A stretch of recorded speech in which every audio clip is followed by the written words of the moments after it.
evening, doctors. This is Mahesh, GM Marketing, Forts India.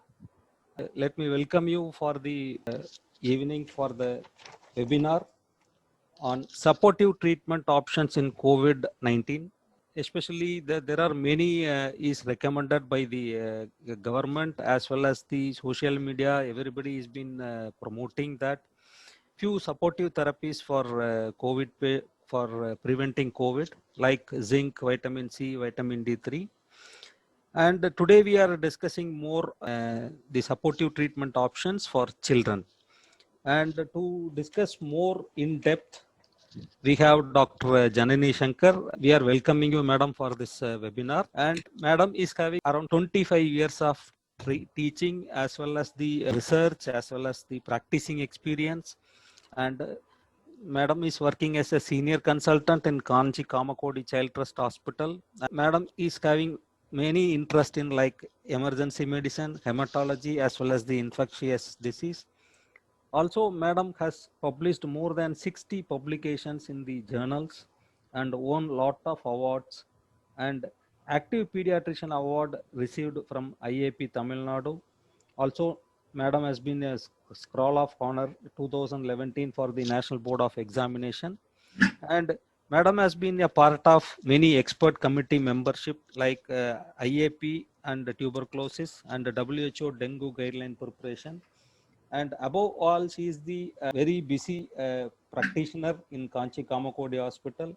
And we have been approaching madam for the dates for quite long time, but finally we got the dates from madam. And today, madam is there to discuss in depth about the supportive treatment options in COVID, especially for the children. So on behalf of Forts, we are welcoming you, madam, for the webinar, and it is Thank you. Thank you, ma'am. Thank you. So in the next half an hour to 45 minutes, we'll just look at what are the supportive treatment options that are available in COVID-19 for children. So thanks to Forts India team, I'm so extremely sorry for not complying with you for the earlier dates. So I'll try to do justice in the next half an hour.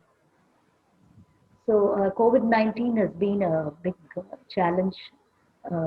It's been a pandemic world over, and we are facing real crisis time all over the world, especially in Tamil Nadu, in Chennai. We still have a lot of positive cases. We were just discussing with the manager, Mr. Mahesh, that the actual numbers that are quoted are much lesser than the actual numbers. So fortunately, I think we all colleagues at work, we all say that thankful that we are pediatricians, because at least in pediatrics the treatment is rewarding and we don't have any mortality.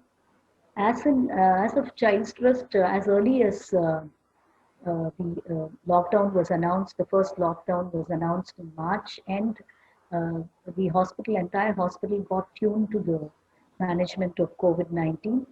Our medical director, Dr. Balasubramanian, immediately formed the COVID-19 committee, expert team, which comprised of microbiologists, doctors from various specialties, intensive care, emergency medicine, infectious diseases, surgical department, everywhere. And so we formed a separate outpatient department for examining children with suspected COVID, which means children with fever, children with abdominal pain, children with history of contact with COVID patients, children who have had a history of travel, contact with anyone who traveled from the US. Initially in March, April and all, people were still coming, no?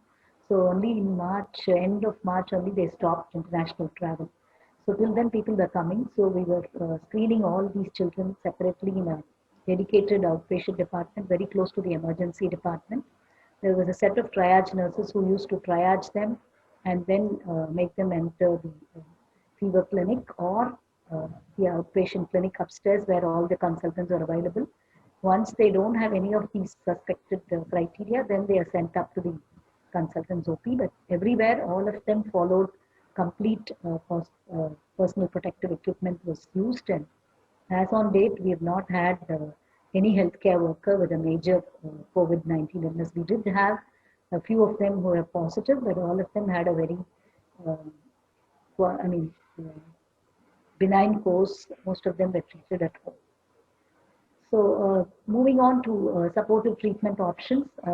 As you all know, the government of India clearly in its guidelines have told the supplementation of vitamin D, vitamin C and zinc in almost all adults. I think it's mandatory once they get admitted in the quarantine center or in the hospital, they're all given multivitamin tablets which contain zinc, vitamin D and vitamin C, or the tablets are given separately. So what about these options in children? We'll just go through. Zinc, I think, has been with us for quite some time, and zinc is a very favorite molecule for all of us. There's a high prevalency of zinc deficiency worldwide because the zinc content of the soil is very less. And what about the role of in the last couple of years back? Zinc played a vital role in the management of gastroenteritis, and it's become a part of management of the consensus statement of IAP had released zinc to be used in all children with acute gastroenteritis. So it does help. It does help in the regeneration of the epithelium. A similar uh, same mode of action is there in for children with SARS-CoV-2. It improves the mucociliary clearance. All of you, as you all know, the entry point is through the respiratory tract, and then it goes inside, gets lodged into the alveoli, and then causes pneumonia or ARDS. So zinc by itself helps in mucociliary clearance, and there's a hope that the virus will get cleared with zinc supplementation. And it also inhibits replication of SARS-CoV-2. That's again a rewarding positive news for us. Definitely, it modulates antiviral immunity and limits excessive inflammatory response. So, zinc also, the excessive inflammatory response, which is called as the cytokine storm, and in children, it's called the multisystem inflammatory syndrome. We were just discussing about that. So, it also limits excessive inflammatory response and inhibits bacterial co-infection. So as you can see, there are so many roles that zinc plays, and yeah, this is what COVID-19 definitely impairs mucociliary clearance and predisposes the lung for further viral and bacterial aggression, and zinc plays a role to improve this. So this is what happens. Zinc acts on the cilia morphology. It increases ciliary beat frequency, and the mucociliary clearance is helped, and it also increases the barrier function. So it's also supposed to decrease the activity of the ACE receptors of SARS-CoV-2 replication. So the ACE receptors, once they active, the SARS-CoV-2 virus gets bound to the ACE2 receptors and causes all the damage. But what zinc does is it tries to decrease the activity of these ACE2 receptors, and it also inhibits the RDRP and blocks further replication of RNA. So again, so the viral replication is prevented, and the adhesion of the virus to the ACE2 receptors is also inhibited. So, and it also modulates antiviral immunity by increasing the production of interferon gamma, and it also upregulates all the viral proteins. So, and inhibits translation. So those are all the so many useful functions of zinc, as you are seeing in the slides that are coming. It also offers anti-inflammatory activity and downregulates the pro-inflammatory cytokine production. Cytokine storm is one thing that is very, very scary in adults. This is the one that kills many of the young adults, and this is what is manifested as MISC in children. So zinc helps in prevention of this too. And the other advantage of zinc is it also inhibits the coexisting bacterial infection like pneumonia, strep pneumonia. So some of them, when they have a viral infection, they're immunosuppressed, and they can get, if they're not immunized, they can get a co-infection with the bacteria. So it prevents the strep pneumonia infection and also modulates the bacterial homeostasis. So, so the same thing, zinc supplementation has been very beneficial to prevent pneumonia, ARDS, and ventilator-induced injury, and also the cytokine storm. So this picture summarizes all the functions of zinc.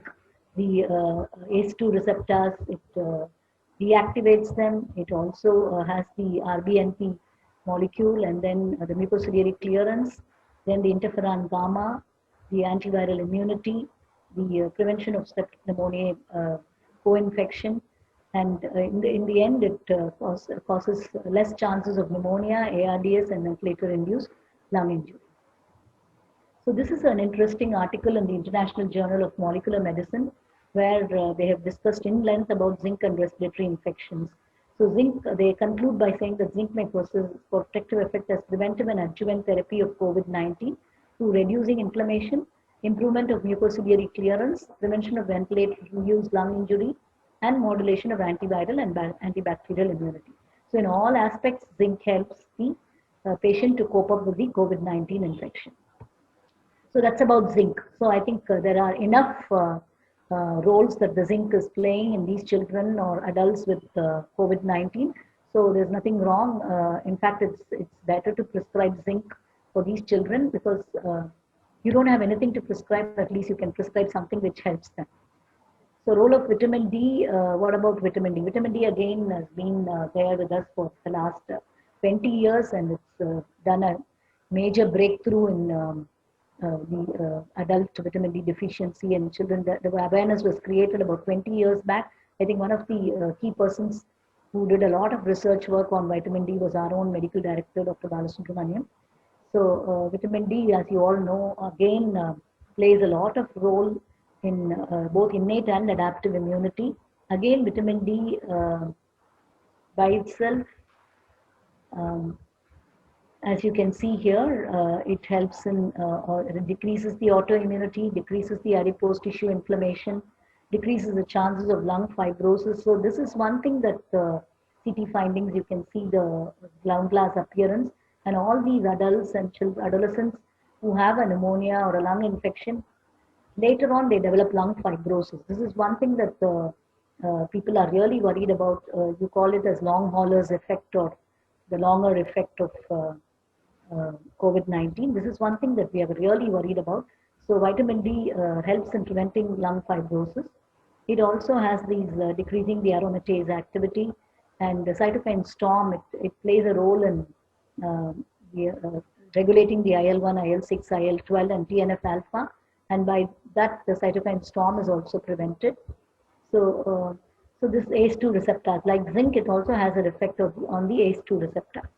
So as you can see here, it helps in recruitment to infectious sites, recruitment of the neutrophils to the infectious sites, total lymphocyte activation, intracellular killing, beta defensin activity, and here again it helps in induction of apoptosis and inhibition of proliferation and immunoglobulin secretion.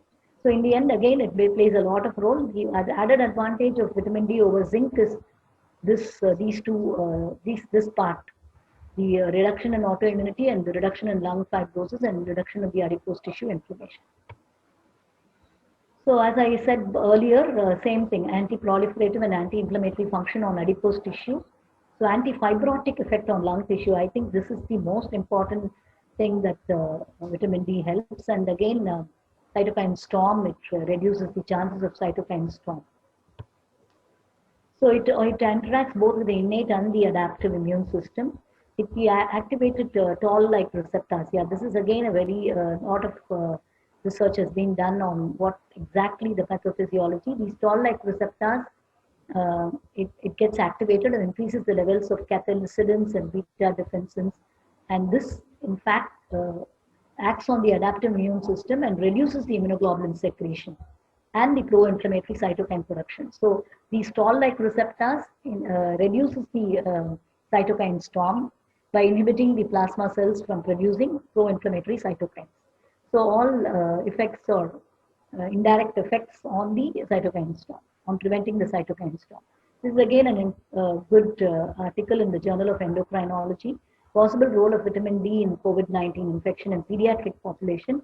Again, they also found the same thing. Little about what is about vitamin C. Vitamin C, again, it's age-old citrus fruits help in respiratory infections. It's, I think, this Party Vaidyam. So they always tell, no, always take some vitamins, lemon, orange juice, and all that they give when you have a severe cold, influenza. So vitamin C again helps in as immune modulators in the prevention of similar mechanism like how it acts against the influenza viruses.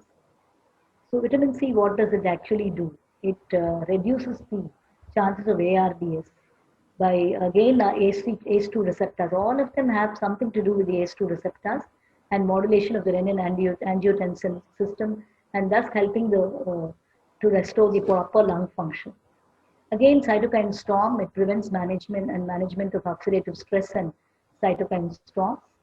And it also prevents hyperactivation of the other immune system responses and inflammatory response syndrome. This is in children. Vitamin C helps to regulate the inflammatory system response so that immune cells may not damage. What exactly happens in all these inflammatory response syndrome is there's a dysregulation of the normal immune downregulation. Normally, what happens when you have an infection, the helper cells and the killer cells are getting activated. So after a certain point of time, the helper cells have to quieten down and the killer cells have to take over and stop the inflammatory response. But what happens in the cytokine storm is there is a total dysregulation. So the normal down regulation that happens does not happen. So the killer cells don't do their role and the helper cells overdo. The killer cells underdo. So that is in a nutshell what really happens in cytokine storm. So there's the patient's immune system itself is becoming again starting to work against the body immune system. So there's the cytokines are released in great numbers, all of them act against the body's organs and they develop multi-organ dysfunction, and some of them end up with acute kidney injury, and some of them we lose some of them and some of them really come out. And all your excess exhaustion, all your myalgia, everything is because of cytokine release. So this is what vitamin C does. If you look at this hesperidin, which is active molecule from vitamin C, it helps in cytotoxicity, inflammation. It prevents the release of all these cytokines. It acts on the ACE2 receptors and also acts on the viral replication and transcription. So at all levels, again, vitamin C acts similar to zinc and vitamin D. So the Forts B syrup has adequate amounts of zinc, vitamin C and vitamin D. If you look at the, there are 3 brands here. That's and thanks to this slide, Mr. Mahesh. So as this is what I was mentioning, make sure what you're using. So if the child is already getting 400 international units, and if you're going to write syrup which contains 800, that means the child is going to get 1200 per day, which can be very toxic. So you mention how much of international units you need. See, for an adult, it's okay. You can give 800, you can give 1200 or so, because most of us are deficient in vitamin D. But for children, because there's a lot of awareness about vitamin D supplementation in infants, and most of them continue it up to 1 year. So make sure when you're prescribing to younger infants and also to older children, because they're all on fortified preparations, which already has vitamin D, and they're already getting some multivitamin syrup, which will have vitamin D. So before you prescribe, make sure that they're already, because now, yesterday we had a child, we asked them, what are you giving? Because that child came with a renal calculus and calcium was some 13 or 14. When we asked them to take out the syrups, they took some 10 or 15 bottles, each of them containing vitamin D. So it's very important. I think as practitioners, it's our role. We play a vital role in also preventing overdosage of drugs and causing iatrogenic complications. So this is one paper in the about the role of vitamin C. Hesperidin, as I told you, active vitamin C molecule. There's a new role, new light on the healthy function of citrus fruits. There's no dearth for citrus fruits in Chennai. I think we have a lot of oranges and lemon. Please ask your patients to have lemon juice and orange juice. I think the ones who are quarantined and the ones who are hospitalized, Government of India makes sure that they all get some form of citrus juice at least one time in a day. So again here, brief overview on the role of vitamins, specifically vitamin C. This is again a good paper just in print, not yet published, role in vitamin C as immune modulators and prevention and treatment of SARS-CoV-2 infections. So I think discussed about the role of these three major molecules. Zinc is a micronutrient, and vitamin C and vitamin D again micronutrients and vitamins. I think when you have a child who's been exposed, who's positive, asymptomatic, positive, symptomatic, negative, exposed, negative chances of getting infected in a household where there are a lot of adults who were positive, who are uh, having a high risk, like healthcare workers like us. When we have children at home, I think it is not wrong in prescribing some supplements like vitamin C, zinc, and vitamin D, not only to those who are asymptomatic, the ones who are symptomatic, and the ones who are probably being more chances of being exposed to SARS-CoV-2 infection. So I thank Coach B. If there are any questions, I'll take it. I'll stop sharing so that we can take questions. The first question is, what is the per day dose of zinc and vitamin D3 in children age around 1.5 years? Zinc, I think 1.5 years you can give up to 20 milligrams. 20 milligrams. And vitamin D you can give up to 400 international units. Okay, ma'am. I think only one question has come as of now. So only thing is, whenever you're prescribing any syrup or drops, check the quantity in that, especially vitamin D. Zinc and vitamin C, even in excess, nothing happens. Okay. But vitamin D alone, I'm really worried, because that I really wanted this platform to also tell them about not over prescribing vitamin D, because most of them are already receiving. If you ask, as per your regular practice and you have been seeing a lot of children. Yeah. Is there any need for the 2000 IU per day or 4000 IU per day or 1000 IU? Not required. That is only in deficiency. See, when they have deficiency, we always give them 10,000 international units for 10 weeks. Yeah, 60,000 totally. Yeah. 6,000 international units for 10 weeks. So 60,000 units. Okay. That is deficiency prescription. Not for the ones who are in insufficiency, and you don't have to give that much. You just have to supplement them with maintenance dose. The ones who are already having adequate dose, you don't have to give anything.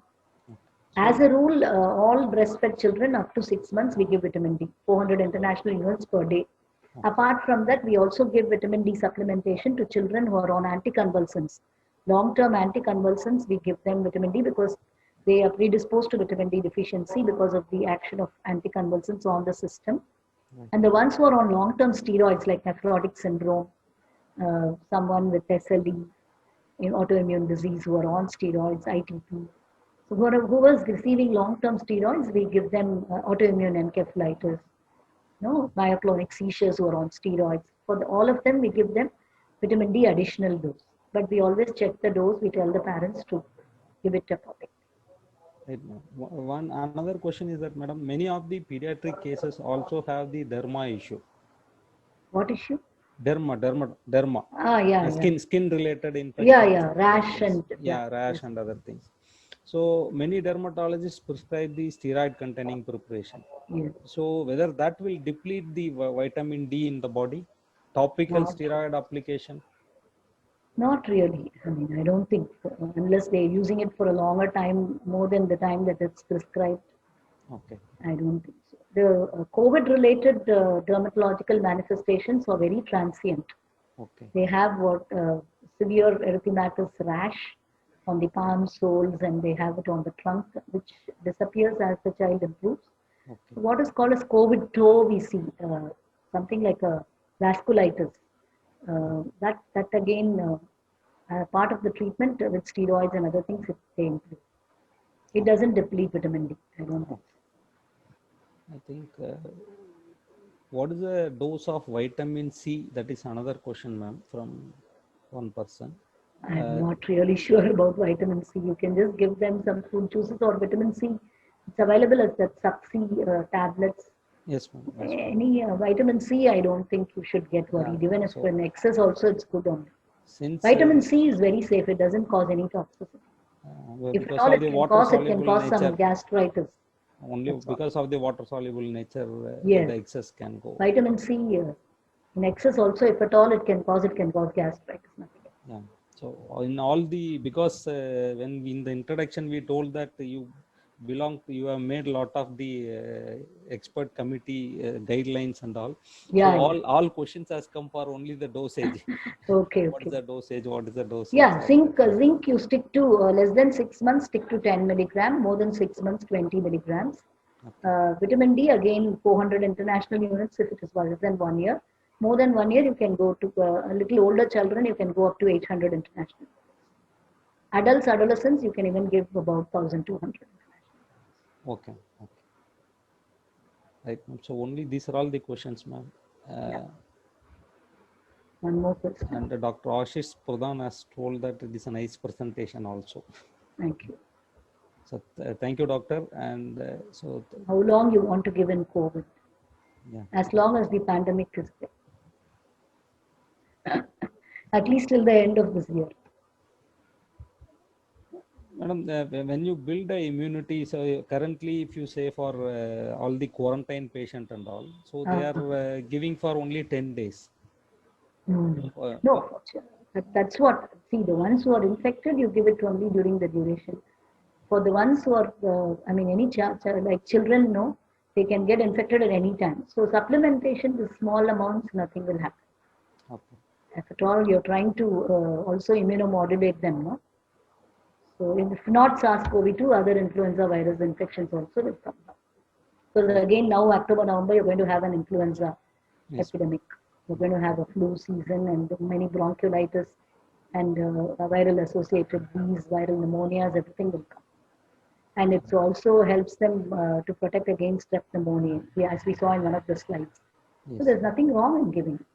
Just a vitamin which contains all these, single syrup which contains all the 3 vitamins, no harm in giving. Parents are also happy that they've given something to protect their child against the infection.